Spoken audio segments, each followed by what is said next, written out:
So I am repeating once again कि 15 minute को ढंग से यूटिलाइज करेंगे। आपको कौन सा क्वेश्चन करना है, कौन सा नहीं करना है, एलिमिनेशन वाला पार्ट होगा, वो आपको डिसाइड कर लेना है कितने पहले 15 मिनट में। डिफरेंस वाला क्वेश्चन अगर थ्योरेटिकल आता है तो बेसिस ऑफ डिफरेंस के साथ, अगर वो basis of difference question paper में गिवन है तब भी आपको डिफरेंस के साथ काम करना है। ठीक है, वो क्वेश्चन पहले अटेम्प्ट करिए जिनमें कम टाइम लगना है, जिनमें आप कॉन्फिडेंट है। कोई फर्क नहीं पड़ता कि सीक्वेंस क्या जा रही है क्या नहीं जा रही है, लेकिन अगर आपकी क्वेश्चन पेपर करने की आदत बनी हुई है सीक्वेंस के साथ तो सीक्वेंस को चलाइए, कोई बात नहीं, लेकिन पेपर पूरा हो जाना चाहिए, इसका आप ध्यान रखेंगे। मैं नहीं बोलता कि कल एग्जाम में आप क्या करें, अपने तरीके को बदलें, know that is not done. और टाइम को दिमाग में हमेशा रख के चलेंगे, एक क्वेश्चन पे कभी भी ज्यादा टाइम नहीं लगाएंगे, कभी भी ज्यादा टाइम एक क्वेश्चन को नहीं लगाना है। एक क्वेश्चन को, एक नंबर के लिए आपको 2 मिनट मिलता है, 5 नंबर के लिए आपको कितना मिलेगा, 10 मिनट मिलेगा, समझ लो 10 मिनट। हालांकि कैश फ्लो 10 मिनट में नहीं होने वाला होता, पर फिर भी आपके पास 2 घंटे का टाइम है। 40 नंबर का पेपर तो 80 मिनट बचते हैं ना आपके पास, तो 20 मिनट तो फिर भी बचे आपके पास। You can utilise that extra 20 minute. 15 minute पढ़ने के भी मिल रहे हैं आप लोगों को।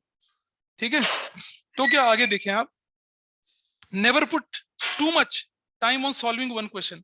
ये हमारी आदत। देखिए एग्जाम जो है आपकी ईगो को सेटिस्फाई करने के लिए नहीं बना है। यार कैसा हो गया यार, मैं तो 50 क्वेश्चन करके आया डिसोल्यूशन के, मेरे से हो क्यों नहीं रहे, 50 क्वेश्चन करके आया मेरे से क्यों नहीं हो रहे, वो नहीं करना, उसको छोड़ दीजिए। आप एक क्वेश्चन कर रहे हैं, नहीं हो रहा, कोई बात नहीं, छोड़ दीजिए, आगे बढ़िए। अगर आपको एक बार आंसर नहीं आ रहा है, क्वेश्चन को दोबारा पढ़ लीजिए, अपनी कैलकुलेशन चेक कर लीजिए, ट्रीटमेंट देख लीजिए, फिर भी नहीं होता, पैनिक मत करिए, अगला कर लीजिए।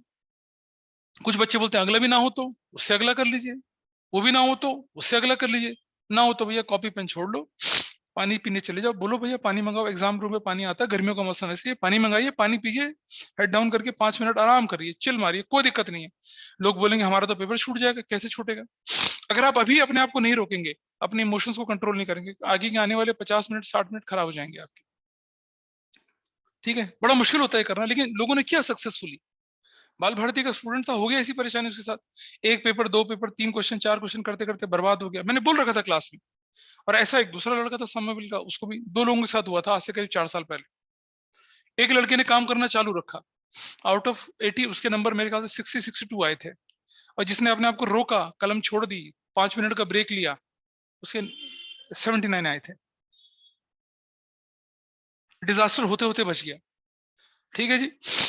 Attempt the question only after reading the first word and last word. शुरू से आखिर तक क्वेश्चन पढ़ लीजिए। अब जैसे आपने डी सुभाष जी के कुछ क्वेश्चंस करेंगे, उसमें लिख रखा था कैश फ्लो वाले क्वेश्चन में कि cash flow from operating activities nil, या क्वेश्चन में बोल रखा है कि cash flow from investing activities 50,000, cash flow from financing activities 30,000। तो भाई मैं इन्वेस्टिंग और फाइनेंसिंग क्यों कैलकुलेट करूंगा, मैं फॉर्मेट पूरा बना लूंगा, ऑपरेटिंग कैलकुलेट करूंगा ना, फिर तो मैं कुछ करने की जरूरत ही नहीं है। ठीक है, और ढंग से क्वेश्चन पढ़ना होता है।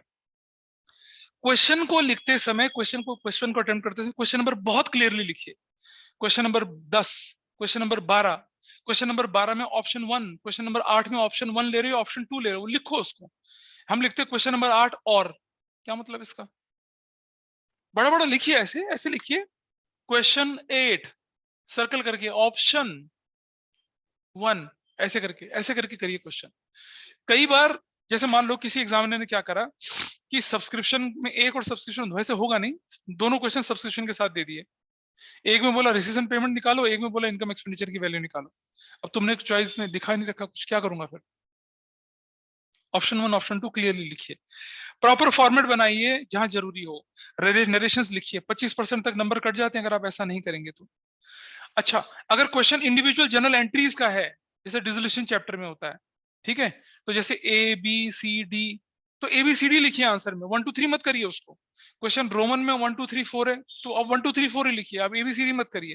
जैसे क्वेश्चन एबीसीडी है, मान लो क्वेश्चन नंबर ए, क्वेश्चन ए में 2 एंट्री बनने, तो एंट्री नंबर 1 और एंट्री नंबर 2 ऐसे लिख लीजिए, फिर बी कर लीजिए जनरल एंट्रीज का। करेक्ट। उसके बाद आगे चलते हैं।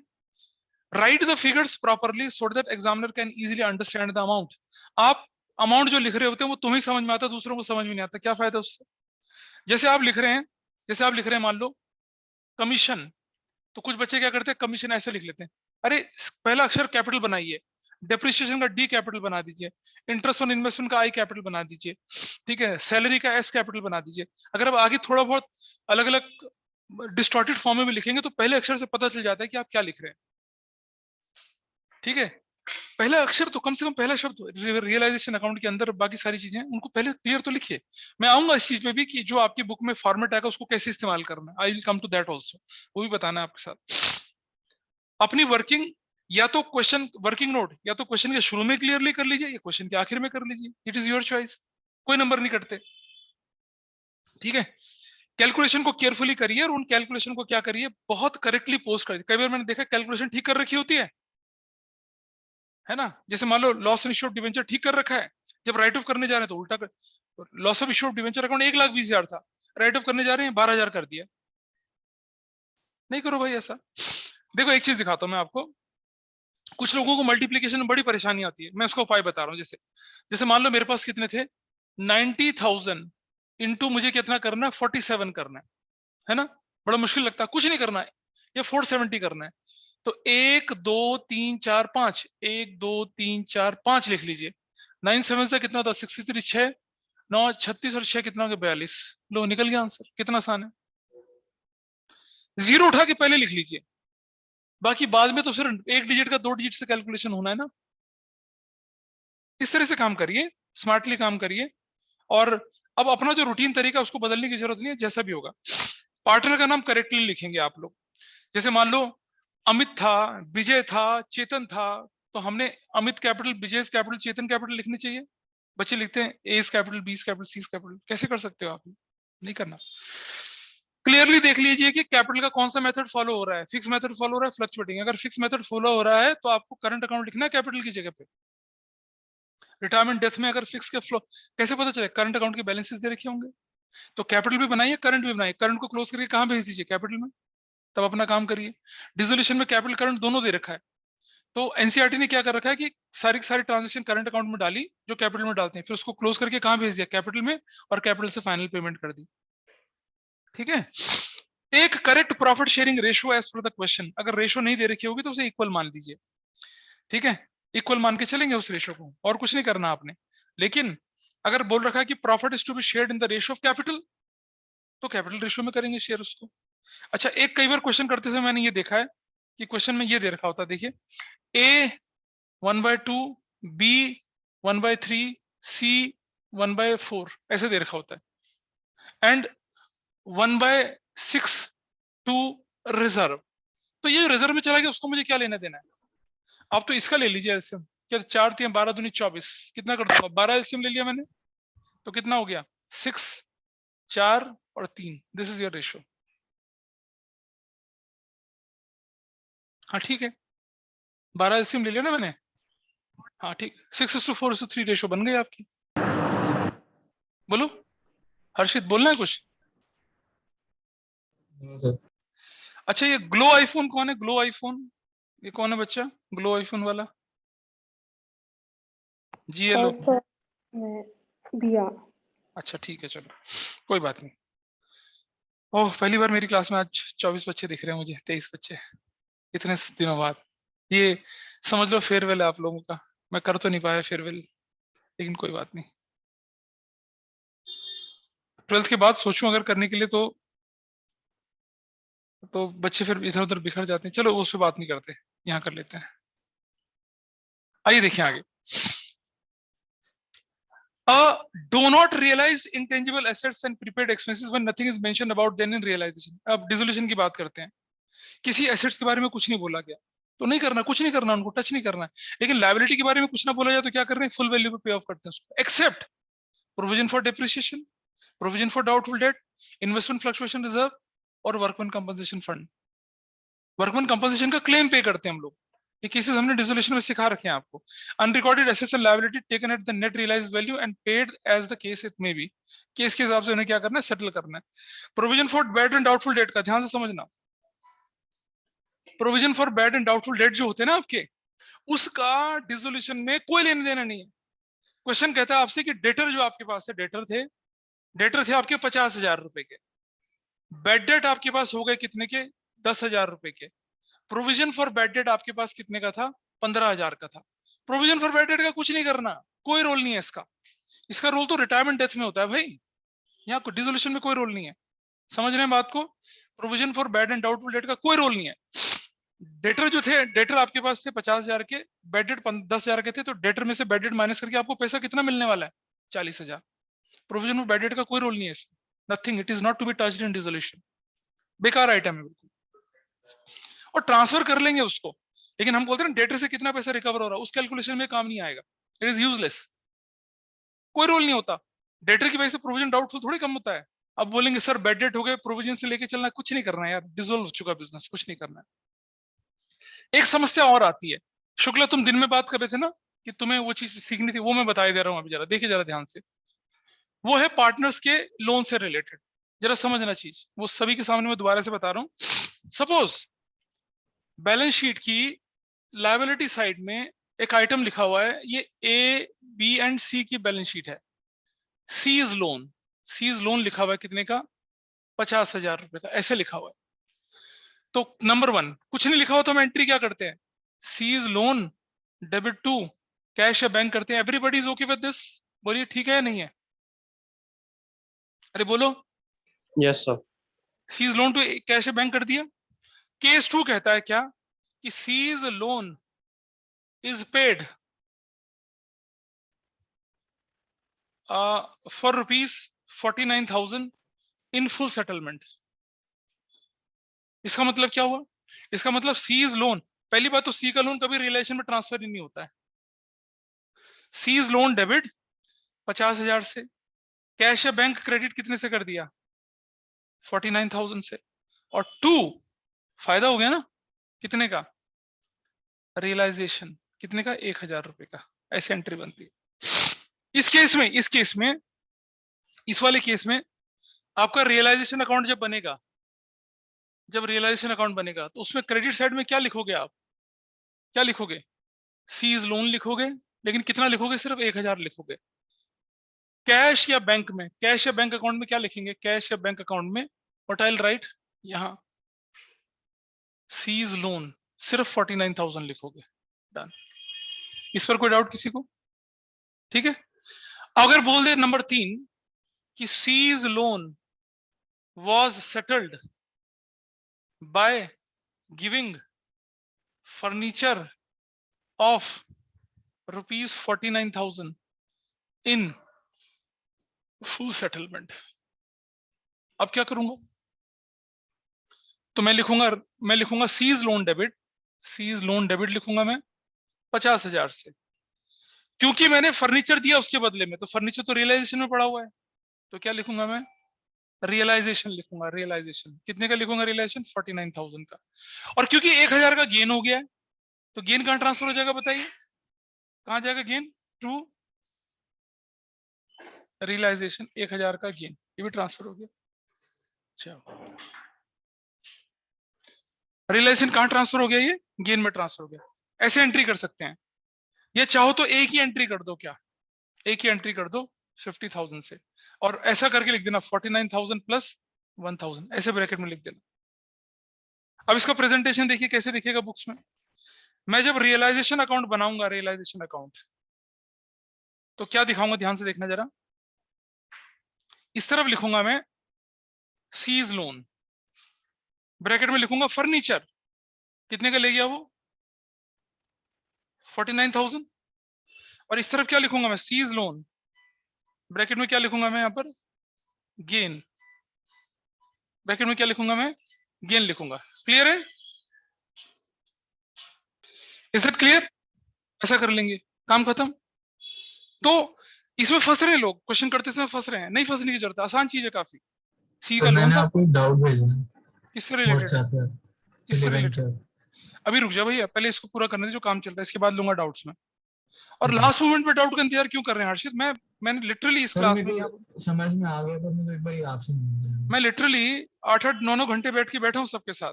अब तुम बहुत दूर नहीं रहते हो, अब लास्ट मोमेंट पे देखेंगे, पहले बाकी चीजों को कर लेते हैं, then will discuss about the doubts. आगे चलते हैं थोड़ा सा।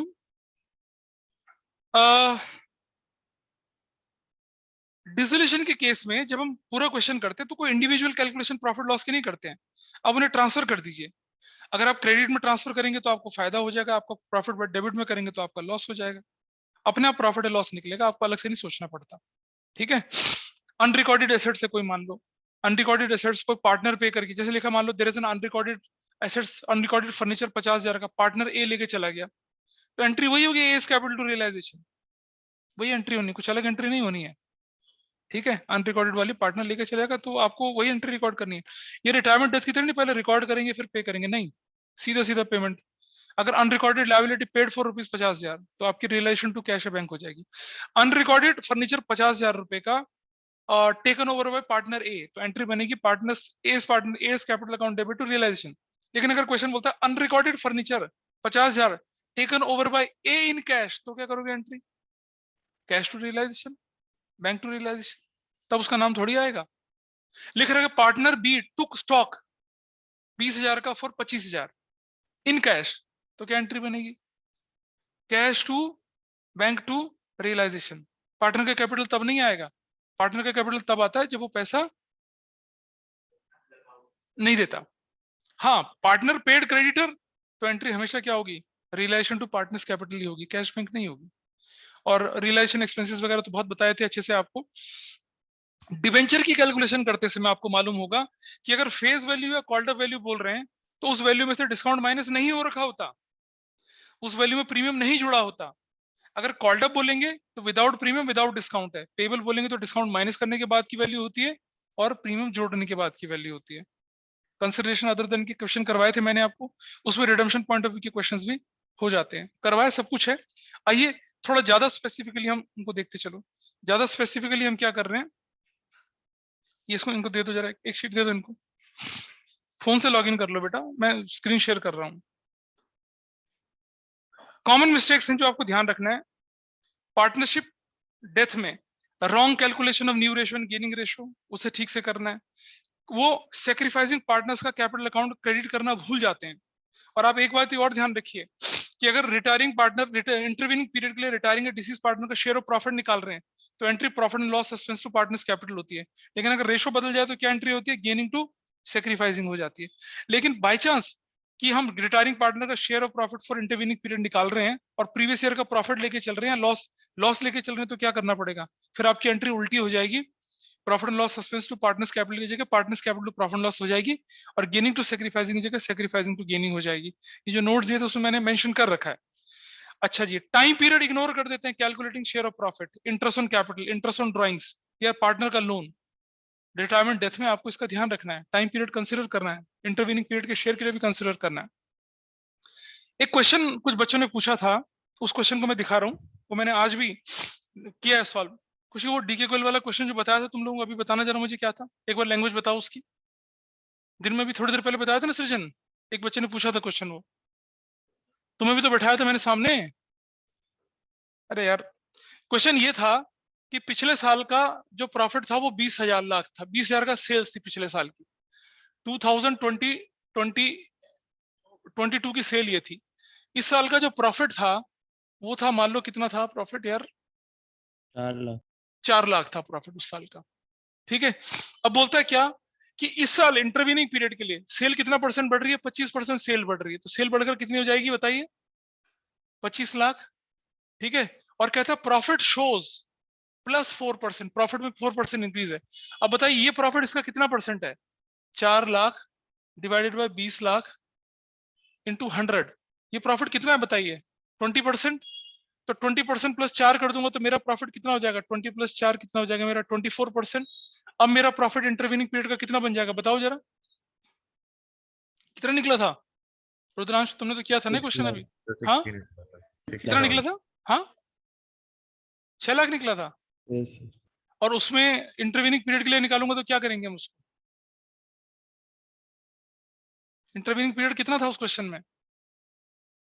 3 महीने था शायद, 4 मंथ था, 4/12। और बंदे का शेयर कितना था?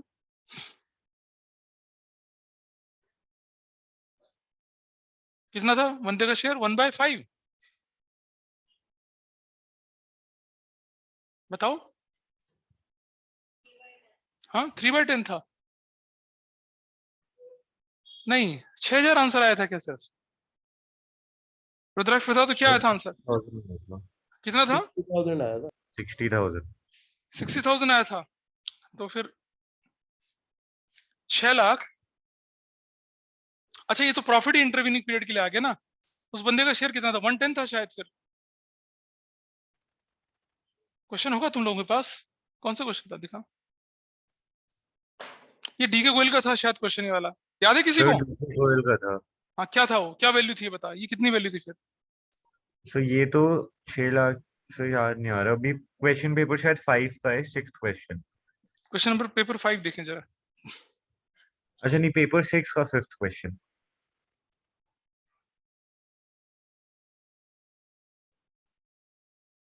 अबे कहाँ है ये क्वेश्चन? कैसी बात कर रहा है? नहीं पता तुम्हें?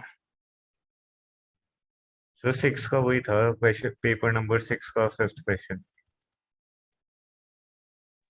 तो मैंने भी आपको एक सिमिलर क्वेश्चन भेजा था। हाँ यही है, हाँ यही है। तो हाँ, तो ये उसी तरह का क्वेश्चन हो गया ना अब। तो कितना निकलिए? भोला का शेयर इसमें आ रहा था, ये इंक्रीज हो गया, 6 लाख हो गया, 6 लाख हो गया profit. Sale for the year ended 31 March 20 lakh था। सेल शोज इंक्रीजिंग ट्रेंड, ये पूरे साल की सेल हो गई। और इसका जो था बंदा, ये बंदे की डेथ हुई अगस्त में, अप्रैल मई जून और जुलाई, है ना, 4 महीने के लिए 4/12। और उस भोला का शेयर कितना था यहाँ पर? भोला का शेयर था 3/10। अब आप देख लीजिए आंसर कितना निकलता है। 3 से 3 चला गया और 10 से चला गया, ये आंसर 60,000 आता है। ये था क्वेश्चन। तो जिसने सिमिलर क्वेश्चन भेजा था, समझ में आया कैसे होना था ये? Yes sir. ठीक है जी, चलिए आगे बढ़ते हैं थोड़ा सा काम पे। आगे लीजिए जरा। अब हम क्या करते हैं कि while transferring the share of retired deceased partner out of the current year's profit, his share capital profit and loss account is wrongly used। आपको profit and loss suspense use करना है कब? जब रेशो ना बदले, और अगर रेशो बदल जाए तो गेनिंग टू सैक्रिफाइसिंग एंट्री करनी है। जनरली क्या करते हैं, वो किसी भी एडजस्टमेंट के दो इफेक्ट को भूल जाते हैं। देखिए, सबसे बड़ी गलती लोग रिवैल्यूएशन अकाउंट बनाते समय करते हैं। मान लो मैंने बोला कि मेरा मेरा जो मशीनरी की वैल्यू 10,000 डिक्रीज हो गई। मशीन मेरी 1 लाख की थी, 10,000 डिक्रीज के 90,000। लोग 90,000 को रिवैल्यूएशन में लिख देते हैं भाई। अरे रिवैल्यूएशन में इंक्रीज डिक्रीज लिखी जाएगी, जो फायदा नुकसान वो लिखा जाएगा। रिवाइज वैल्यू थोड़ी, रिवाइज वैल्यू तो बैलेंस शीट में जाएगी आपके पास। स्टूडेंट शोज, अच्छा क्वेश्चन कह रहा है कि आपसे और मतलब वो क्या करते हैं, अकाउंट्स बना देते हैं, जबकि क्वेश्चन कहता है जनरल एंट्री लिखे। भाई क्यों बना रहे हो जनरल, क्यों बना रहे हो अकाउंट? जब आपको जनरल एंट्री बनाने के लिए बोला है, जनरल एंट्री पे नंबर मिलेंगे, अकाउंट पे नंबर नहीं मिलेंगे। कई बार किसी रिटायरिंग पार्टनर को जो कैलकुलेशन करनी है, जैसे होता है ना कि D is retired, 10,000 is paid in cash, balance is transfer to is loan. अब जब तुम उसका अकाउंट ही गलत कैलकुलेट करोगे तो परेशानी हो जाएगी। पेपर करते समय गुडविल की एंट्री को ट्रांसफर करना ठीक से करें। अगर वर्कमैन कंपनसेशन फंड है या इन्वेस्टमेंट फ्लक्चुएशन रिजर्व है, जनरल रिजर्व है, ढंग से ट्रांसफर करें। एडवर्टाइजमेंट सस्पेंस प्रॉफिट लॉस को डेबिट साइड में ढंग से ट्रांसफर करें, तब जाके फाइनल शेयर निकलेगा। और कई बार ये भी होता है कि सी is to be paid immediately 20,000 balance transfer to is loan account. पता चला फर्म के पास सिर्फ 5,000 है, तो 15,000 का लोन लेना पड़ेगा ना, फिर ऐसा भी करना पड़ता है। और स्टूडेंट जनरली रिकॉर्ड अच्छा क्वेश्चन करते समय गुडविल की एंट्री लिख लेते हैं आप लोग, लेकिन एंट्री लिखने की जरूरत नहीं है। अगर आपको नहीं समझ में आता ट्रांसफर कैसे करना, तो एंट्री लिख के फिर ट्रांसफर करिए। और पुरानी गुडविल को राइट ऑफ करते हैं। पुरानी गुडविल को राइट ऑफ कैसे करते हैं? पुरानी गुडविल एसेट साइड में होता है, राइट ऑफ करने के लिए क्रेडिट करिए, पार्टनर को डेबिट करिए। मैंने देखा एंट्री में लोग गुडविल डेबिट करते हैं, पार्टनर्स क्रेडिट करते हैं। पार्टनर क्रेडिट करने का मतलब है पार्टनर्स को बेनिफिट देना। गुडविल राइट ऑफ करते हैं पार्टनर को बेनिफिट थोड़ी दे रहे हैं, उनका तो नुकसान हो रहा है। डिसोल्यूशन में क्या मिस्टेक्स होती हैं? एसेट्स और लायबिलिटीज को गलत ट्रांसफर करते हैं, ठीक है।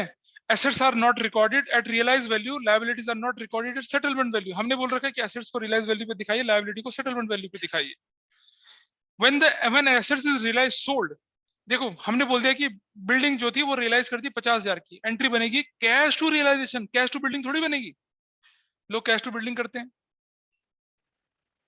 Bank loan is paid off, तो entry bank loan to cash नहीं बनेगी, रियलाइजेशन टू कैश बनेगा। बैंक लोन 50,000 का था, 40,000 में पे कर दिया, एंट्री बनेगी रियलाइजेशन टू कैश 40,000 से। आप बोलेंगे 10,000 का प्रॉफिट, वो अपने आप आएगा। लोन क्रेडिट में पड़ा हुआ है, पेमेंट उसकी डेबिट में जा रही है, अपने आप डिफरेंस दिख जाएगा, आपको अलग से नहीं कैलकुलेट करना। एक्सपेंसेस ऑन रियलाइजेशन का ट्रीटमेंट करेक्ट करना चाहिए आपको, जो गलत करते हैं लोग। क्वेश्चन कर रहे हैं पूरा, सारे आइटम डाल दिए, पता चला क्रेडिटर और बीपी भूल गए। क्रेडिटर और बीपी भूल जाते हैं लोग, देखा हो ना क्वेश्चन करते समय। तो जब आप क्वेश्चन पूरा कर लें तो एक बार बैलेंस शीट की लायबिलिटी साइड चेक कर लें, आपके रियलाइजेशन की क्रेडिट साइड चेक कर लें कि कोई क्रेडिटर तो नहीं बचा हुआ। क्रेडिटर बीपी ओवरड्राफ्ट बचा हुआ पे कर देंगे, लेकिन अगर प्रोविजन फॉर डाउटफुल डेट बचा हुआ है, प्रोविजन फॉर डेटर बचा हुआ है, इन्वेस्टमेंट फ्लक्चुएशन रिजर्व, उसकी पेमेंट नहीं होती है। वो सिर्फ ट्रांसफर करके छोड़ देते हैं। सर अगर ईपीएफ हो तो उसको भी पे करना है, बिल्कुल एम्प्लॉयज प्रोविडेंट फंड को पे करना है, कोई तो ऑर्डिनरी लायबिलिटी है। ठीक है। Assets taken over by creditor are again posted to the realisation account. अरे अगर एसेट्स किसी क्रेडिटर ने ले ली है तो उसकी कोई एंट्री नहीं करनी है। हाँ, अगर लेते देते समय ऊपर नीचे ज्यादा हो जाए वैल्यू तो उसको फर्क पड़ता है, अगर ज्यादा दे दिया तो वापस ले लेंगे, कम दे दिया तो उसको दे देंगे। Cash, bank, accumulated profit, loss and loan from partners are transfer to realisation account. ये नहीं करना आपने। कैश बैंक को और रिजर्व्स को, प्रॉफिट लॉस के डेबिट बैलेंस को और पार्टनर्स के लोन को रियलाइजेशन में ट्रांसफर नहीं करते हैं। ट्रांसफर कैसे करते हैं ये मैंने अच्छे से समझाया था आप लोगों को। Goodwill transfer to capital account बिल्कुल नहीं। डिसोल्यूशन में गुडविल की कोई औकात नहीं है, गुडविल यूजलेस होती है। गुडविल को कैसे ट्रांसफर करेंगे? ऑर्डिनरी एसेट्स की तरह। Sorry, goodwill will be transferred like ordinary assets. और ये IFR, GLPR, joint life policy reserve sir provision for write off नहीं करेंगे गुडविल को? अरे नहीं करते डिसोल्यूशन में भाई, नहीं करते हैं। डिसोल्यूशन में नहीं होता, मरा हुआ बिजनेस है, कहाँ राइट ऑफ करेगा उसको? ये देखो, पेंशन फंड, प्रोविडेंट फंड, ये सब कैपिटल अकाउंट में ट्रांसफर कर देते हैं, नहीं करते, इसे पे कर देते हैं। अभी बोला था ना किसी ने प्रोविडेंट फंड के बारे में, अरे बोला था किसी ने, यस सर। ये रहा वो पार्ट। नहीं करते, इन्हें पे करना होता, ट्रांसफर करो और पे कर जाओ। इश्यू ऑफ डिवेंचर्स को करते समय, इश्यू ऑफ डिवेंचर के टाइम पे डिवेंचर अगर रिडीम एट प्रीमियम हुए तो स्टूडेंट क्या करते हैं, loss on issue of debenture account को डेबिट करना भूल जाते हैं। अगर डिस्काउंट पे इश्यू तो discount issue of debenture account को भूल जाते हैं। एक बात हमेशा ध्यान रखेंगे, एक बात कुछ लोगों को बड़ा परेशानी होती है, उसको मैं एक बार क्लियर कर दूं आप लोगों के सामने। लोगों को ये समझ नहीं आता है कि कब हम फेस वैल्यू से डिवाइड करें, कब हम इश्यू प्राइस से डिवाइड करें। है भाई किसी की परेशानी ये वाली? है ना, कब करना है फेस वैल्यू से डिवाइड, कब करना है इश्यू प्राइस? समझना, लिखा है x limited issued ₹20 lakh 10% debenture of ₹100 each at 10% discount, redeemable at 20% premium. ये क्वेश्चन लिखा है। अब मुझे पता कितने, मुझे क्या पता कितने डिवेंचर है मेरे, तो इस कंडीशन में मुझे लिखना पड़ेगा 20 lakh divided by face value. तो 20 lakh divided by face value कितनी होती है? 100। तो मेरे डिवेंचर कितने हो जाएंगे? 20,000 हो जाएंगे। सिर्फ इस कंडीशन में आपको फेस वैल्यू से डिवाइड करना है। लेकिन अगर लिखा है परचेज कंसिडरेशन ₹20 लाख, ठीक है, और कैसे सेटल करिए? Settled bye issue of 10% debentures of ₹100 each at 20% premium. तो आपको क्या करना है? 20 लाख की जो थी परचेज कंसिडरेशन थी आपकी ये वाली, 20 लाख को डिवाइड कर देना है 120 से। यहां हमेशा इशू प्राइस होगा। जब भी कंसिडरेशन अदर देन कैश करेंगे, मशीन खरीदते समय आप डिवेंचर इशू कर रहे हैं, बिल्डिंग खरीदते समय डिवेंचर इशू कर रहे हैं, ठीक है, वहां हमेशा इशू प्राइस से डिवाइड करेंगे। लेकिन जब क्वेश्चन की शुरुआत में आपको निकालना है कि कितने डिवेंचर थे ओरिजिनली, तब आप क्या करेंगे? फेस वैल्यू से डिवाइड करेंगे। तब डिस्काउंट, प्रीमियम, प्रीमियम और रिडम्पशन वैल्यू तो कभी सीन में आती ही नहीं है। अमाउंट जो हमेशा डिवाइड होगा किससे होगा? या तो फेस वैल्यू से होगा या फिर इशू प्राइस से होगा। कुछ लोग रिडम्पशन वैल्यू से डिवाइड कर देते हैं। नहीं भाई, ऐसा कुछ नहीं करना आपने। Nothing to be done like that. चलें थोड़ा आगे लीजिए, थोड़ा आगे चलते हैं। देखिए कंफ्यूजन है भाई सिक्योरिटीज प्रीमियम और प्रीमियम और रिडम्पशन में। सिक्योरिटीज प्रीमियम का मतलब होता है कि आपकी issue price is more than face value, और प्रीमियम रिडम्पशन कब होता है? Redemption value is more than face value. Premium और रिडम्पशन की वजह से loss on issue of debenture आ जाएगा, ठीक है। In case of issue of debenture considered other than cash, number of debentures are calculated wrongly, उसे आपको ठीक से कैलकुलेट करना है। In case of purchase of business, amount of goodwill and capital reserves are wrongly calculated. अब आपको मैंने बताया था कि एक कंसेप्ट होता है नेट एसेट्स का, मालूम है सभी को? याद है भाई नेट एसेट्स का कंसेप्ट? बोलो भाई, कोई तो बोलेगा नेट एसेट्स का concept. Yes sir. Net assets क्या होती थी? ये होती है टोटल एसेट्स आपकी जो है माइनस एक्सटर्नल लायबिलिटीज। अगर आपका नेट एसेट्स 10 लाख है, 10 लाख, और आपने परचेज कंसिडरेशन जो ली है, परचेज कंसिडरेशन वो 12 लाख दी है, तो बताओ फायदा हुआ नुकसान हुआ आपका? लॉस। ये लॉस हो गया, इसको हम बोलते हैं गुडविल। कितने की गुडविल है? 2 लाख रुपए की गुडविल है। दूसरा केस, अगर आपकी नेट एसेट्स जो है वो है 10 लाख की और परचेज कंसिडरेशन जो है आपकी वो है 15 लाख रुपए की, तो बताओ फायदा हुआ या नुकसान हुआ? अबे 10 लाख की चीज के बदले में 15 लाख नहीं, रुक जाओ, ये क्या हो गया? 10 लाख की चीज के बदले में ये फायदा नहीं है, ये कैपिटल रिजर्व कहलाएगा। This is capital reserve. 2 lakh रुपए का गलत कर गया। नेट एसेट्स 10 लाख की है और परचेज कंसिडरेशन 12 लाख की है, इसका मतलब क्या हुआ? हाँ ये ठीक कह रहे हो, गुडविल ही बोल रहे हो, सॉरी। और ये वाला क्या है इसमें? नेट एसेट्स 10 लाख की नहीं थी, नेट एसेट्स 15 लाख की थी और खरीद रहे उसे 12 लाख में, अब क्या हुआ? अब बताइए, नहीं सॉरी, ये अभी भी ज्यादा है, ये अभी भी ज्यादा है, नहीं अब हमें कुछ तो, ये साइन गलत है ना, 10 लाख ये ऐसे, हाँ अब देखिए ऐसा वाला। नाउ नेट एसेट्स आपकी 15 लाख की, खरीद कितने में रहे हैं? 12 लाख में। अब बताइए क्या निकलेगा आपके पास? गेन, कैपिटल रिजर्व बोलते हैं, कैपिटल रिजर्व।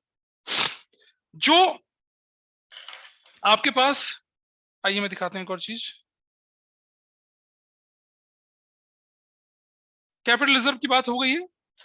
डिस्काउंट और loss on issue of debenture को राइट ऑफ करना भूल जाते हैं, कैसे करेंगे? Out of securities premium reserve पहली प्रायोरिटी आपकी है, आउट ऑफ फर्स्ट रिजर्व से। फिर दूसरी आउट ऑफ कैपिटल रिजर्व। कई बार क्वेश्चन में जनरल रिजर्व भी दे रखा होता है, तो पहले तो सिक्योरिटीज प्रीमियम रिजर्व, फिर कमी पड़ जाए तो कैपिटल रिजर्व, और अगर जनरल रिजर्व फ्री रिजर्व होता है, कैसे भी यूज कर सकते हैं उसको यूज कर। और अगर कुछ नहीं बचता तो statement of profit and loss. Interest on percentage debenture वो हमेशा statement of profit and loss से राइट ऑफ होगा। इंटरेस्ट ऑन डिवेंचर उसको आप securities premium reserve, capital reserve, general reserve से नहीं ट्रीट करेंगे, बिल्कुल गलत है, वो नहीं करना है ऐसा। Journal entries are recorded even if question asks about preparation of accounts such as loss and issue of debenture account, debenture percentage debenture account। अगर आपको percentage debenture account बोले बनाने की, loss and issue, तो भैया उनका अकाउंट बनाए ना, जनरल एंट्री मत करिए, नंबर नहीं मिलेंगे जनरल एंट्री में आपको। एनालिसिस ऑफ फाइनेंशियल स्टेटमेंट आके लेके चलते हैं। रिटर्न इनवर्ड या sales return revenue from operation से ऑलरेडी डिडक्ट कर देते, वो डिडक्ट करते हैं। अगर क्वेश्चन में रेवेन्यू फ्रॉम ऑपरेशन दे रखा है और सेल्स रिटर्न भी दे रखा है, कुछ बच्चे पता क्या करते हैं? माइनस कर, नहीं, रिवेन्यू फ्रॉम ऑपरेशन का मतलब होता है नेट सेल्स, नेट सेल्स का मतलब होता है total sales minus sales return. तो रेवेन्यू फ्रॉम ऑपरेशन का क्वाइट ऑब्वियस मीनिंग है कि उसमें से सेल्स रिटर्न माइनस हो रखी है। ऑपरेटिंग रेवेन्यू का मतलब होता है revenue from operation, operating revenue का मतलब रेवेन्यू फ्रॉम ऑपरेशन ही होता है, क्योंकि ऑपरेटिंग रेवेन्यू सेल्स ही होती है। Cost of revenue from operation cost of goods sold को कहते हैं। डायरेक्ट एक्सपेंसेस वो ग्रॉस प्रॉफिट से होते हैं, और कॉस्ट ऑफ गुड्स सोल्ड, देखो अगर cost of goods sold given है, cost of revenue from operation given है, तो डायरेक्ट एक्सपेंस को कंसीडर ही नहीं करना होता, मैन्युफैक्चरिंग एक्सपेंस को कंसीडर नहीं करना होता। परसेंटेज गलत कैलकुलेट कर लेते हैं वो लोग, ईयर को गलत कर लेते हैं। भाई आपको बोला ना कि राइट हैंड साइड पे करंट ईयर होता है और प्रीवियस ईयर दूसरा वाला होता है, तो आप क्या करेंगे? उसको एरो डाल के पहले ठीक कर लेंगे। जैसे मान लो आपके पास यहाँ लिखा हुआ है 31 मार्च 2022, 31 मार्च 2021, आप एरो ऐसा लगा लेंगे क्वेश्चन में, देखेंगे पहले कि क्या फिगर दे रखी है। अगर आप ऐसा नहीं करेंगे, अगर पहले 22 लिख देंगे फिर 21 लिखेंगे, सारी फिगर नेगेटिव में जाएंगे आप। और इस क्वेश्चन को करते समय बेस्ट तरीका ये होता है कि पहले क्या कर दिए, अगर कंपैरेटिव है तो प्रीवियस ईयर, करंट ईयर और एब्सोल्यूट चेंज लिख दीजिए, परसेंटेज बाद में कैलकुलेट कर लेना। ऐसी कॉमन सेंस कंपैरेटिव में प्रीवियस ईयर, करंट ईयर लिख दीजिए, परसेंटेज बाद में कैलकुलेट करना।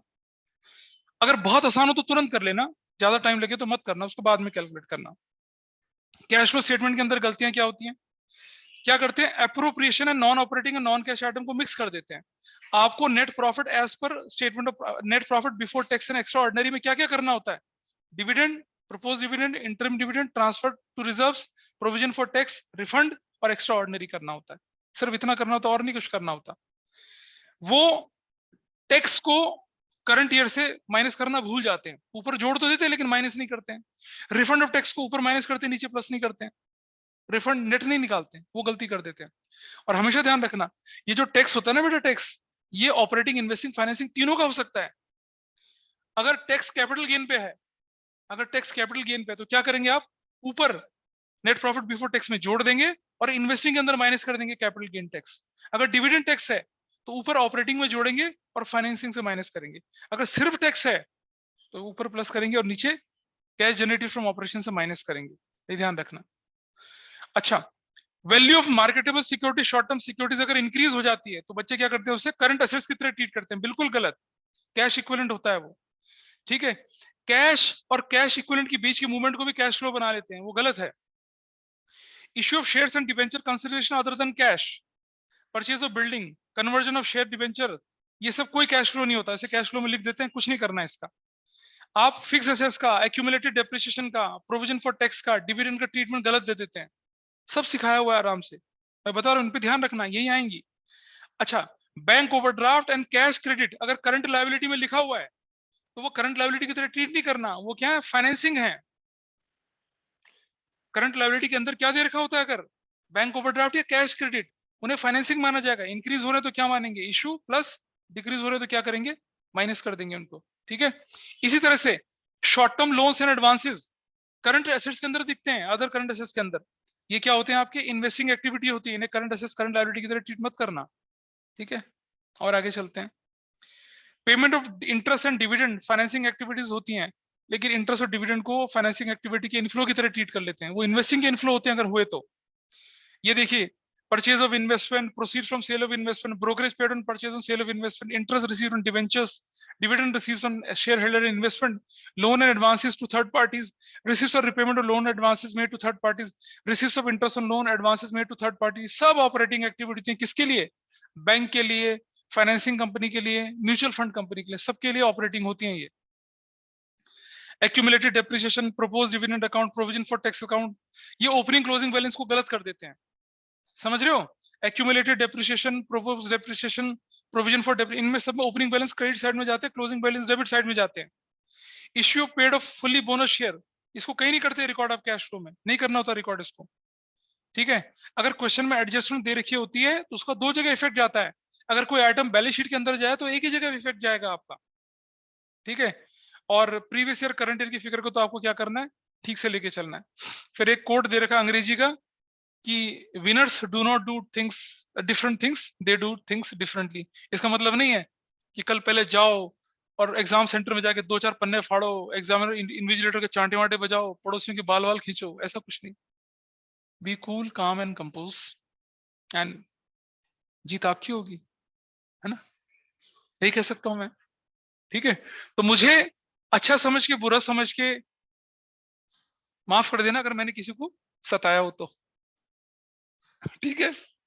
मैं यही बोलूंगा, मैं तो क्या, मेरा ड्यूटी एज ए टीचर थी आप लोगों को हमेशा सही ट्रैक पे रखना, आपको बेहतर से बेहतर चीजें देना, and in the course of that if I am rude to someone at that point of time, I am sincerely apologising for that, क्योंकि उसके बिना काम चलता नहीं है, ठीक है। तो अब आप अपने डाउट पूछिए, this was from my side. थोड़ा मैंने सा WhatsApp बहुत पे सारे भेजा बच्चे है। हैं, 40-45 35 के करीब बच्चे हैं, तो क्या भेजा व्हाट्सएप पे बता, ग्रुप पे भेज देता ना, ज्यादा अच्छा रहता। क्लास ग्रुप पे भेज दो, और लोग भी देखेंगे क्या डाउट है, भेज दीजिए क्लास ग्रुप पे उसको। भाई अब पता क्या हो रहा है, सुनो, मैं हर्षित इसका मैं कुछ नहीं कर पाऊंगा अभी, प्रोराटा के केसेस हैं, तुम्हें क्या तकलीफ आ रही है इस क्वेश्चन को करने में। सर वो एप्लीकेशन में डालते हैं, अलॉटमेंट में करते हैं, वो उसमें नहीं आ रहा। अगर कोई डिस्काउंट होगा तो वो अलॉटमेंट की कैटेगरी में जाएगा और कहीं नहीं जाता, पर इसमें डिस्काउंट है ही नहीं, कुछ भी नहीं है। तो ये 20-20-40 और 30-70 और 30 पूरा है, क्या दिक्कत है इसमें तो कोई ऐसी परेशानी है ही नहीं। एक्सेस एप्लीकेशन मनी जो है आपकी, वो आप कहां तक यूज कर सकते हैं, सिर्फ अलॉटमेंट तक यूज कर सकते हैं अगर क्वेश्चन ना बोला जाए। एक्सेस एप्लीकेशन मनी आगे तब जाएगी जब कॉल्स इन एरियर अकाउंट बनाने के लिए बोला जाए, कॉल्स इन एडवांस अकाउंट बनाने के लिए बोला जाएगा, not calls in arrear, calls in advance account. शायद इसमें नोट्स में कुछ गलत हो गया, इसको ठीक कर देना, वैसा करने के लिए बोला जाएगा तब है। तुम्हें इसमें दिक्कत क्या है क्वेश्चन में, पता नहीं, मैं सॉल्व करता हूँ, एक बार मेरा आंसर आएगा। अब सुबह दोबारा सॉल्व करके भेजो, देखूंगा क्या गलती करी है, अब तो कुछ नहीं बोल पाऊंगा। और बोलिए, कोई और बच्चा पूछने वाला था तो कुछ? मैंने आपको भेजा था व्हाट्सएप पे। ग्रुप पे भेज दो दोबारा से एक बार। So subscriptions of governance party का क्या करते हैं? क्या subscription of governance party, subscription for governor party या फिर कलेक्शन फॉर गवर्नर पार्टी है? सर दोनों का बता दीजिए। टीएस ग्रेवाल का क्वेश्चन है। देखो, सब्सक्रिप्शन फॉर गवर्नर पार्टी तो फिर कैपिटलाइज हो जाएगी, वो तो लायबिलिटी साइड में जाएगी और एक्सपेंस उससे माइनस होंगे, ठीक है। जैसे एक और क्वेश्चन था, ये आपका इनकम एंड एक्सपेंडिचर अकाउंट है, आपको बोला प्रोसीड्स फ्रॉम ड्रामा टिकट्स, ये ड्रामा के लिए कलेक्शन फॉर ड्रामा। तो जैसे मान लो हमने लिख दिया कलेक्शन, जो हमने इस तरफ लिख दी कितने की, सपोज 3 लाख रुपए की कलेक्शन, और ड्रामा के एक्सपेंसेस हैं, एक्सपेंसेस ड्रामा के वो 2 लाख रुपए यहाँ लिख दिए। आपकी किताब ने क्या कर रखा है, कलेक्शन में से ये माइनस कर रखे हैं। कोई बात नहीं, कुछ नहीं करना, कलेक्शन इस तरफ डालिए, एक्सपेंसेस उस तरफ डालिए, काम खत्म, कोई परेशानी नहीं है इसमें, इतना करना है। तुम्हारा क्या डाउट है, बोलो। तो गवर्नेंस पार्टी वाला बैलेंस शीट में डालते हैं liability. Subscription for governance party, subscription for ये लायबिलिटी में कैपिटलाइज हो जाएगा, एक्सपेंस उससे माइनस होंगे। और proceeds for governance party, proceeds को तो फिर हम इनकम में डाल के कर लेंगे। प्रोसीड्स मैंने बोला था ना रूटीन होता है, टेबल लगा दिया, टिकट काटना शुरू कर दिया। ओके। देव्यम मैं इंतजार करता रहा, तुम आओ पूछो, लेकिन तुमने मेरे ख्याल से, चलो आई होप तुम्हें सब कुछ आता ही होगा। तो एक बार देख लीजिए। क्या बोले देव्यम? वैसे कोई बहुत ज्यादा डाउट्स आए नहीं तो मैं फिर आया नहीं। चलो कोई बात नहीं। हाँ, कहाँ भेजा है वामिका तुमने क्वेश्चन, कौन से ग्रुप पे भेजा है? तो मैंने पर्सनली भेजा है, मेरे पास अरे फोन नहीं है अभी। अच्छा, पर्सनली कहाँ मिलेगा, एक दिन में इतनी कॉल होती है, कहाँ ढूंढूं मैं? कोई और बच्चा बोलिए, मैं ढूंढ रहा हूँ इसे। Sir sports material to be written off वाले में करेंगे? कुछ नहीं होता, माइनस कर देना उसको, opening stock plus purchases minus closing stock minus return of. और तो इसे इनकम एक्सपेंडिचर में भी दिखाएंगे क्या? डेबिट साइड में भी दिखाएंगे, ये कंज्यूम करते समय माइनस कर देंगे, और इनकम एक्सपेंडिचर में भी दिखाते हैं इसको डेबिट साइड में। ठीक है। हाँ जी। ये मैं भेज रहा हूँ क्लास ग्रुप पे, ये वामिका ने क्वेश्चन भेजा था। और बताइए किसी और का कोई डाउट हो तो। अनिकेत, गुड्डी चढ़ी हुई है ऊपर में, कुछ है? मतलब पतंग कहते हैं गुड्डी, ऊपर चढ़ रही है आसमान में। डाउट तो कुछ नहीं है। अरे मेरा इंटेलिजेंट लड़का। हाँ जी बताइए वामिका, क्या परेशानी इसमें? ये वही तो है, अभी बताया था तुम्हें। तो इसमें मेरे को 1% का वो ट्रीटमेंट नहीं समझ आ रहा। अरे भाई वामिका, इस क्वेश्चन में लिखा हुआ है कि पंकज का share of profit will calculated on the basis of sales. Sales पिछले साल की थी 4,80,000, ठीक है, और प्रॉफिट जो है वो, प्रॉफिट निकालो ना, एवरेज प्रॉफिट निकालो, कितना आता है प्रॉफिट भी तो निकलेगा यहाँ पर। कितना प्रॉफिट निकला आपका, एवरेज प्रॉफिट कितना निकला है बताइए। देखो profit for the last 4 year के थे 65, 90, 35, सब देख लेंगे, मैंने ग्रुप पे डाल रखा है 48,000। पंकज का share of profit will be calculated on the basis of sales. Sales for the year 31 March was rupees 4,80,000। Sales shows a growth trend of 20% and percentage of profit earning is reduced by 1%। तो पहले ये तो निकालो कि profit कितना आया इसका, और 2021 का प्रॉफिट कितना दिख रहा है अंबानी का, 48,000 दिख रहा है क्वेश्चन में। Yes sir. कितना परसेंट है ये, 10% है ये। Yes. अच्छा जी, अब सेल्स 20% इंक्रीज शो कर रही है, ठीक है जी। 48,000 का 28% कितना हो गया, 96। Yes sir. तो 96 जोड़ देगी तो नई सेल कितने की हो जाएगी, 0006, 9 8 17 4 5 576 हो जाएगा। और ये प्रॉफिट कितना दिख रहा है, ये क्या दिखा रहा है, ये तो 1% डिक्रीज दिख रहा है, तो ये कितना हो जाएगा आपका 9%। तो इसका 9% निकाल लोगी तो that will be your profit. Okay sir, ठीक है, समझ गई। ऐसे तो क्या था दूसरा क्वेश्चन, दूसरे क्वेश्चन में इंक्रीज दिखा रहा था प्रॉफिट। यस सर, ठीक है। और किसी का? सर आप एक बार over subscription and under subscription of debentures वाला एक बार एक्सप्लेन कर दो। भाई देखो, आपके पास अगर एप्लीकेशन 10,000 की थी और आपको 15,000 की एप्लीकेशन मिल गई तो वो ओवर सब्सक्रिप्शन है। तो बाकी के 15,000 हैं, या तो 5 के 5,000 रिटर्न कर देंगे या प्रोपोर्शनेटली प्रोराटा में डाल देंगे। और अंडर सब्सक्रिप्शन कुछ नहीं है। 10,000 डिबेंचर की एप्लीकेशन दी थी, 9,000 की एप्लीकेशन मिली है, तो आपकी अकाउंटिंग एप्लीकेशन लेना, allotment, first call, final call सब 9,000 से चलेगी। सर जो ओवर सब्सक्रिप्शन का केस है उसके अंदर एंट्रीज में कौन से उससे हमारा अमाउंट ट्रांसफर होता है, वो वाला पार्ट में कंफ्यूजन। हाँ नहीं 15,000, मान लो एप्लीकेशन 20 रुपए की है तो 15 × 20 कितना हो गया, 3 लाख हो गया ना। आप cash bank account debit to debenture application लिखेंगे 3 लाख से। ठीक है सर, ठीक है। और फिर वो प्रोराटा टेबल बना के करते थे, वैसा करना है। ठीक है सर। मुग्धा चतुर्वेदी बोलिए, कोई डाउट किसी और का कुछ? Aman, Amisha, Ashdeep? Excuse me sir. आप बिल्कुल एक्सक्यूज बोलिए। सर इन्वेस्टमेंट फ्लक्चुएशन फंड जब इन्वेस्टमेंट गिवन होती है उसकी ट्रीटमेंट डिसोल्यूशन के टाइम पे कैसे करेंगे? सिंपल ट्रीटमेंट है, इन्वेस्टमेंट फ्लक्चुएशन डाल दीजिए आप क्रेडिट साइड में, इन्वेस्टमेंट डाल दीजिए डेबिट साइड में, भूल जाइए। ओके ठीक है सर। उसके बाद क्या करना है, इन्वेस्टमेंट अगर बिक जाता तो पैसा बेच दो, नहीं बिकता तो छोड़ दो। वो वर्कमैन कंपनसेशन फंड में परेशानी होती है, वो डिसोल्यूशन के नोट्स में दिखा रखा है मैंने, डिसोल्यूशन के नोट्स में लास्ट में दे रखे हैं उसके बारे में। और बताइए किसी का कुछ? सर आंसर शीट्स में फॉर्मेट्स कैसे यूज करने हैं? हाँ, आंसर शीट में फॉर्मेट देख लीजिए। बच्चे भाग गए, नालायक बच्चे। आइए दिखाता हूँ आपको। दैट्स गुड, जस्ट होल्ड करना।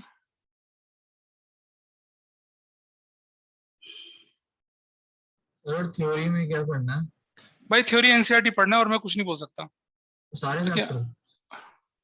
अब एक दिन पहले मुझसे मत पूछ हर्षित।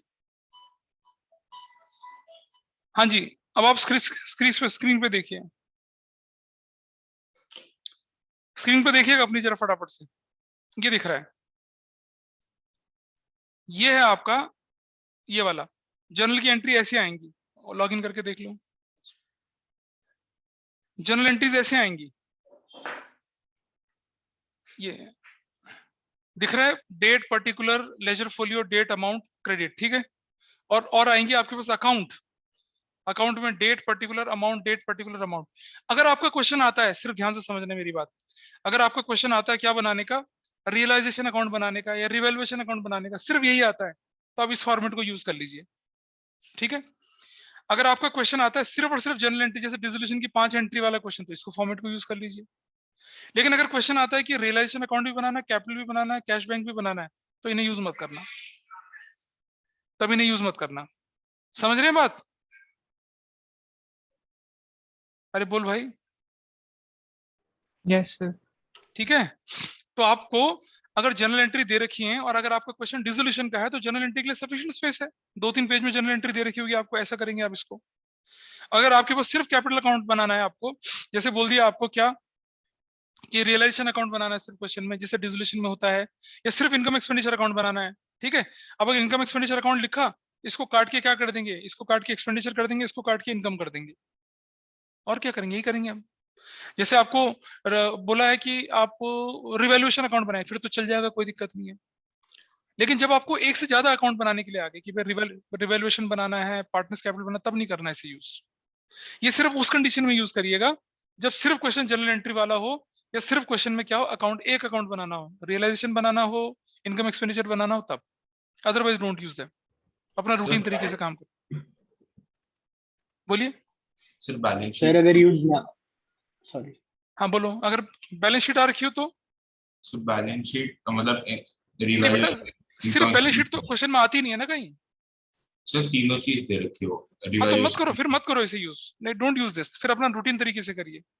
ये पेज नंबर 17 से लेकर 22 तक आएगा जनरल एंट्रीज, और शायद उसके बाद कुछ पेज छोड़ के 25 से लेकर 28 तक आपके पास अकाउंट आएंगे। और जनरली 12 या 13 सीट में आपका पेपर पूरा हो जाता है। तो अगर आपको थोड़ा टाइम बचाना है और आपको लगता है कि भाई सिर्फ रियलाइजेशन का क्वेश्चन है, सिर्फ इनकम एक्सपेंडिचर का क्वेश्चन है, तो आप इनमें कर लेना फॉर्मेट में, वरना मत करना। तो सर ऊपर फिर क्वेश्चन नंबर मार्क करके छोड़ दें हाँ, इन जर्नल्स में? किन में? नहीं क्वेश्चन नंबर लिखोगे ना आप यहाँ पर, ये लिखोगे इस पे क्वेश्चन नंबर, यहाँ लिखोगे क्वेश्चन नंबर। जैसे मान लो आपके पास कोई क्वेश्चन है कि जैसे मान लो एक इशू ऑफ डिबेंचर का जनरल एंट्री वाला क्वेश्चन आ गया, तो यहाँ लिख दोगे क्वेश्चन नंबर 4 ऑप्शन 2, कर दोगे पूरा, ऐसे सॉल्व कर दोगे आप। एंड बाकी लाइन रूल्ड होंगी शीट्स? बाकी रूल शीट होंगी 4 ये और 4 वो, मेरे ख्याल से 8 शीट होंगी। 4 मतलब 3-3 पेज करके ऐसा होगा, 6 पेजेस होंगे, 1 2 3 4 5 6 12 पेज के करीब होंगे शायद। ये 12 पेज अगर ये होता है तो 32 पेज की शीट होती है ना आपकी, 20 पेज तो आपके पास फिर भी बच गए। नहीं यूज करो तो छेड़ो ही मत ना उसको, आपका काम तो शुरू के 20 पेज में हो जाएगा, उसको यूज करिए। Is that clear? सर तो क्वेश्चन का ऑर्डर चेंज करने में कोई प्रॉब्लम नहीं है? कोई परेशानी नहीं है, बिल्कुल नहीं, there is no problem at all.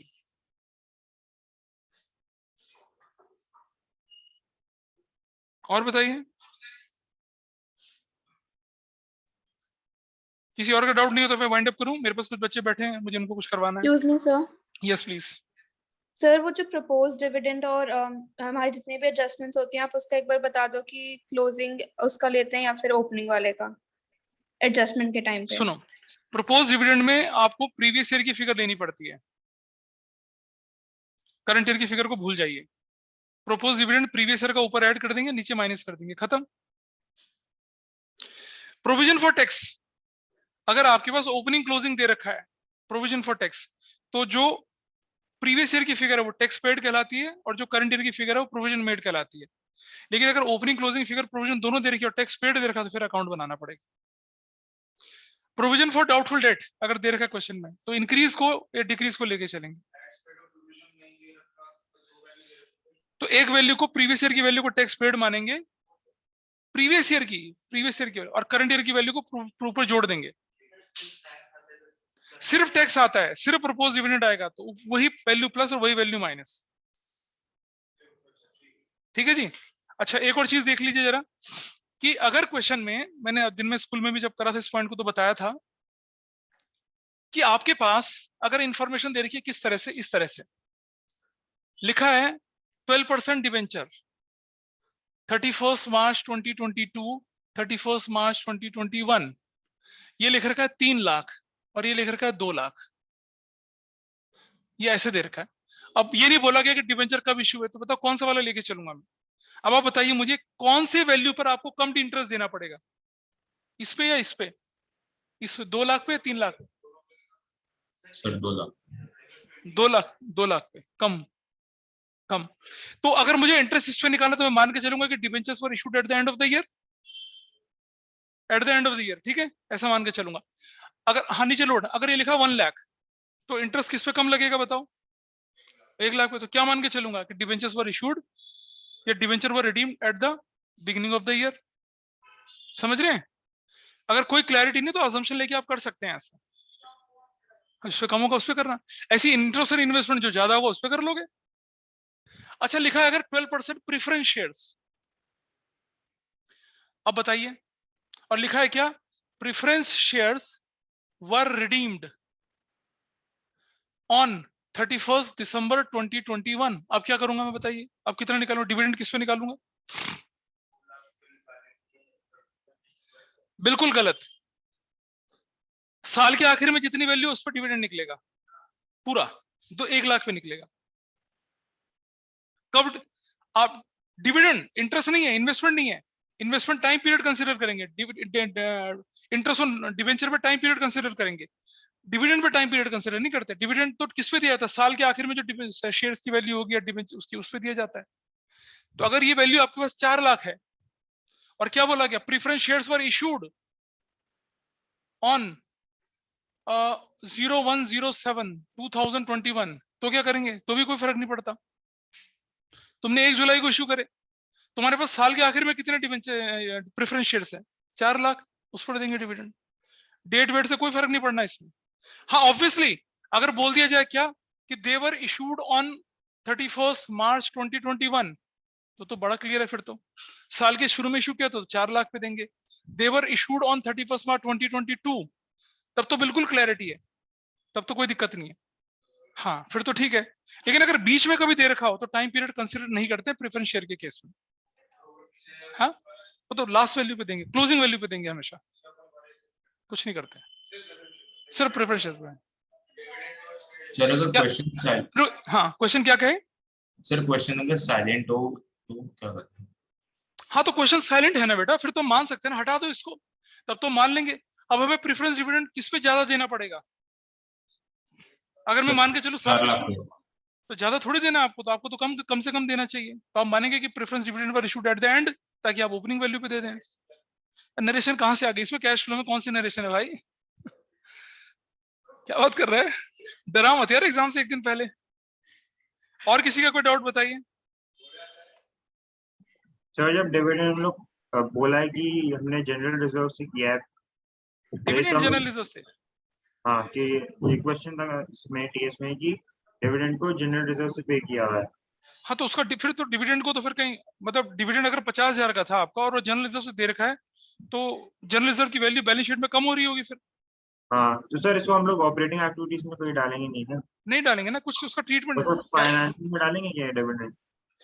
Cash का आउटफ्लो हुआ है क्या? नहीं हुआ ना, नहीं नहीं करेंगे उसका कुछ।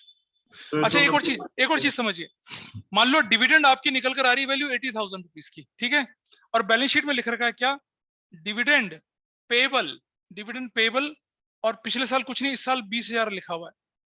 तो आप क्या करेंगे, ऊपर non net profit before tax and extraordinary में तो 80,000 जोड़ेंगे, लेकिन जब फाइनेंसिंग का आउटफ्लो लिखेंगे तो क्या करेंगे, 80 माइनस 20 60 दिखाएंगे, क्योंकि तो आपका ये 80,000 है प्रपोज डिविडेंड, ठीक है, और ये 31 मार्च 2021 से रिलेटेड है।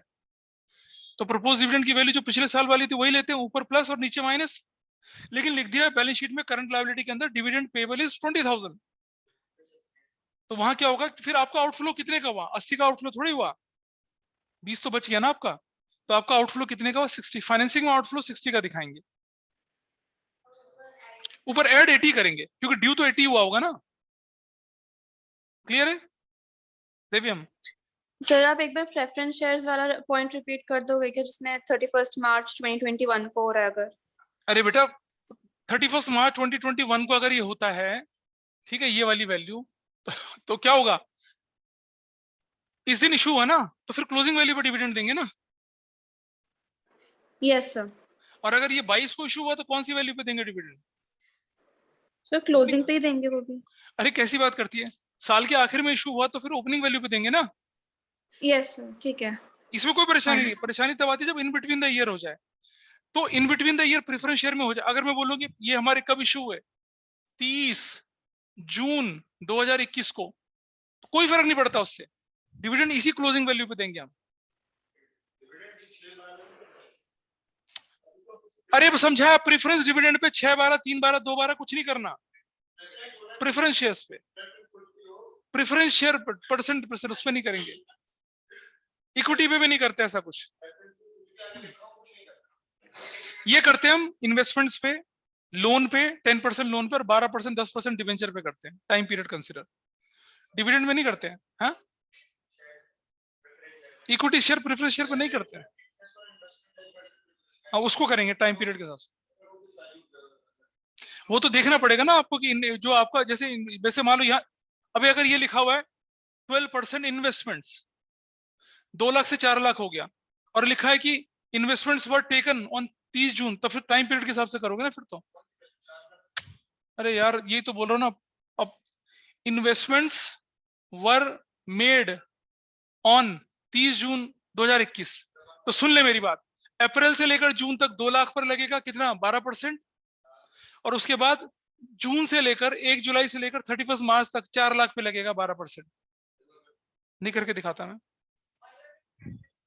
इधर देख इधर देख इधर देख इधर देख इधर देख, रुक जा पहले देख, 2 लाख इंटू 12/100 इंटू अप्रैल मई जून 3/12 प्लस 4 लाख इंटू 12/100 इंटू 9/12, ये दोनों का टोटल बनेगा आपका इंटरेस्ट ऑन इन्वेस्टमेंट्स।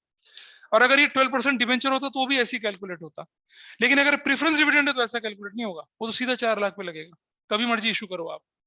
क्लियर है अमित जी? Yes sir. और बताइए किसी का? सर बाबू वो आपने मोशाय? डिविडेंड पेबल वाला कौन सा पॉइंट बताया था उस टाइम? अरे यार बताए, मतलब ये रिकॉर्ड हो रहा है, अब कौन देखेगा रिकॉर्डिंग वैसे। अबे भाई अगर हमें बोला गया हमारा डिविडेंड जो पेड था, अच्छा एक और चीज देखना, अगर सिर्फ टैक्स पेड लिखा हुआ है तो वही ऊपर प्लस और वही नीचे माइनस, एडवांस टैक्स भी लिखा हुआ है तो वही ऊपर प्लस वही नीचे माइनस, सिर्फ डिविडेंड लिखा हुआ है वही ऊपर प्लस और नीचे, ऊपर मतलब नेट प्रॉफिट बिफोर टैक्स और माइनस मतलब फाइनेंसिंग से माइनस, टैक्स का मतलब ऊपर ऑपरेटिंग में ऐड और नीचे ऑपरेटिंग से माइनस। इधर देखिए डिविडेंड लिखा हुआ है 90,000 रुपीज का, तो ऊपर प्लस कर देंगे नीचे माइनस कर देंगे फाइनेंसिंग में। लेकिन अगर बैलेंस शीट में करंट लायबिलिटी में लिखा है डिविडेंड पेबल और करंट ईयर में फिगर लिखी हुई है 31 मार्च 2022 में 20,000, इसका मतलब क्या हुआ कि ऊपर तो 90,000 जोड़ेंगे आप एप्रोप्रिएशन में, net profit before tax extraordinary में 90, लेकिन फाइनेंसिंग से कितना माइनस करेंगे, 90 माइनस 20 70 माइनस करेंगे, और इस डिविडेंड पेबल को करंट लायबिलिटी की तरह इंक्रीज डिक्रीज नहीं दिखाएंगे। ठीक है, इसको थोड़ी इग्नोर करते हैं। करंट ईयर का आउटस्टैंडिंग है 20,000 भाई। अरे डिविडेंड पेबल है, मतलब अभी पे करना बाकी है। डिविडेंड की कैलकुलेशन 90,000 निकल आई थी। 90 में से जो एक्रू ड्यू किया तो आपने नेट प्रॉफिट बिफोर टैक्स में जोड़ दिया 90,000। फाइनेंसिंग में से भी 90 माइनस करना था, लेकिन अभी तो 20,000 तो पेबल है, आउटफ्लो तो है नहीं। 90 माइनस 20 70,000 माइनस करेंगे, ये बताया था मैंने शुक्ला। और कुछ बोलो, अरे बोलना है तो बोलो वरना बंद करो, मेरे साथ कुछ बच्चे बैठे हैं। Excuse me sir. Yes please. Sir आप प्लीज वो मिस्टेक्स वाला पीडीएफ एक बार ग्रुप में भेज दोगे? अभी भेज रहा हूँ मैं, अभी भेज रहा हूँ, बिल्कुल I am Okay, sending thank right you, now. ठीक है, so that's all for today. अब मैं आपको इस सेशन में 2021 2022 के मैं बोल रहा हूँ bye bye, take care, stay safe. ठीक है, अबे रुक जाना, तू मेरे सामने तो बैठा है। चलो bye, all the best for your exam. कोई डाउट होगा तो मुझसे रात को पूछ सकते हैं। Thank you sir. Thank you. Thank you sir. Thank you sir. Thank you. Thank you, sir.